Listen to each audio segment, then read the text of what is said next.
پیٹ کے بل سونا گناہ ہے، اللہ کی نافرمانی ہے۔ سنن نبی داؤد میں حدیث ہے، ایک صحابی تھے اصحاب صفہ میں سے، سیدنا قیس غفاری، وہ کہتے ہیں کہ میں مسجد نبی میں لیٹا ہوا تھا، پیٹ کے بل میرے سینے میں تکلیف تھی، تو اس کی وجہ سے میں پیٹ کے بل لیٹا ہوا تھا، تو ایک شخص آیا اور اس نے میرے پاؤں پہ آ کے اپنے پاؤں سے ہلکی سی ٹھوکر ماری متوجہ کرنے کے لیے، اور کہا کہ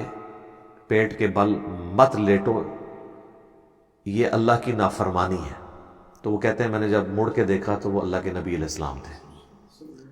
تو اس سے جو لیٹا ہوا شخص ہے اس کو اٹھانے کا طریقہ بھی پتہ چل گیا کہ آپ اس کے پاؤں پہ پاؤں، ویسے بھی کوئی سویا ہوا شخص زمین پہ سویا اور آپ آ کے، یہ نہیں ہے کہ اس کے پاؤں کو یوں ہلائیں گے،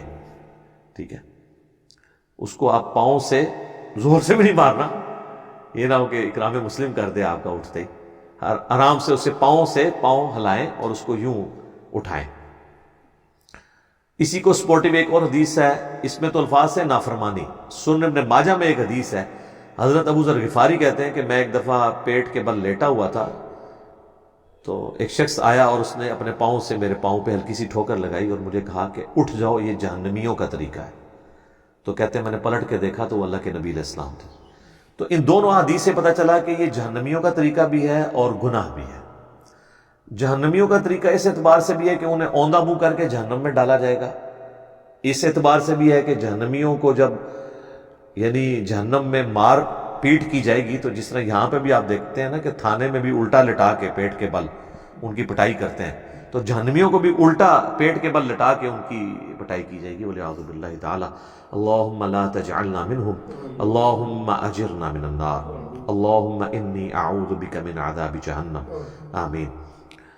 تو اس اعتبار سے اسے جہنمیوں کا بھی طریقہ کہا گیا، اور اللہ کی نافرمانی تو بہرحال اس کے اندر ہے ہی ہے۔ باقی کئی ایک چیزیں ہیں جن کے اوپر ریسٹرکشن ہے شریعت میں۔ اس حوالے سے ایک اور سوال بھی پوچھا جاتا ہے، وہ کہتے ہیں نہیں، صحیح مسلم میں ایک حدیث ہے کہ نبی علیہ السلام نے کہا کہ کوئی شخص زمین پہ ایسا چت نہ لیٹے کہ اس نے ایک ٹانگ کے اوپر دوسری ٹانگ رکھی ہوئی ہو۔ حالانکہ ہم میں سے اکثر لوگ ایسے لیٹ جاتے ہیں کہ سیدھا لیٹے اور ٹانگ پہ ٹانگ رکھی، ریلیکس ہو جاتا ہے نا بندہ تھوڑا سا۔ تو مسلم شریف میں حدیث ہے کہ اس طرح لیٹنے سے نبی علیہ السلام نے منع فرمایا۔ اگلے دن بھی ایک بھائی نے مجھ سے رابطہ کیا اور انہوں نے کہا کہ میں نے مشکات میں بھی یہ حدیث پڑھ لی ہے۔ تو پھر میں نے ان کو بتایا یہ حدیث جو ہے یہ منسوخ ہے، یا کسی اسپیسیفک کنڈیشن کے لیے، کیونکہ بخاری اور مسلم دونوں میں حدیث ہے کہ نبی صلی اللہ علیہ وآلہ وسلم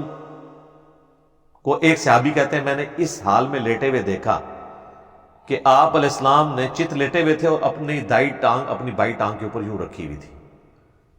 اچھا، امام مسلم نے بڑی پیاری ترتیب لگائی ہے،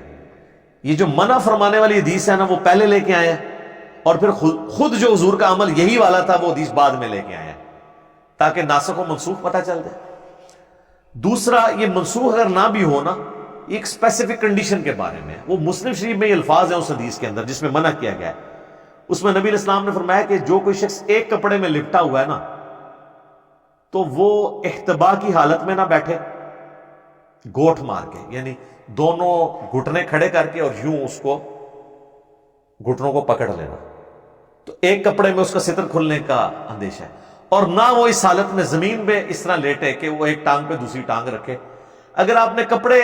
اس طرح کے پہنے ہوئے ہیں کہ جو ایک چادر میں آپ لپٹے ہوئے ہیں، تو اس میں آپ جب یوں کریں گے تو آپ کی بے پردگی ہونے کے چانس ہیں۔ پینٹ میں یا ٹراؤزر میں یا شلوار میں اگر کوئی شخص یوں کرتا ہے تو اس کی بے پردگی کے چانس نہیں ہوں۔ تو یہ اسپیسیفکلی اس چیز کے بارے میں آپ دیکھیں، اس لیول تک ڈیٹیل چیزیں بتائی گئی ہیں۔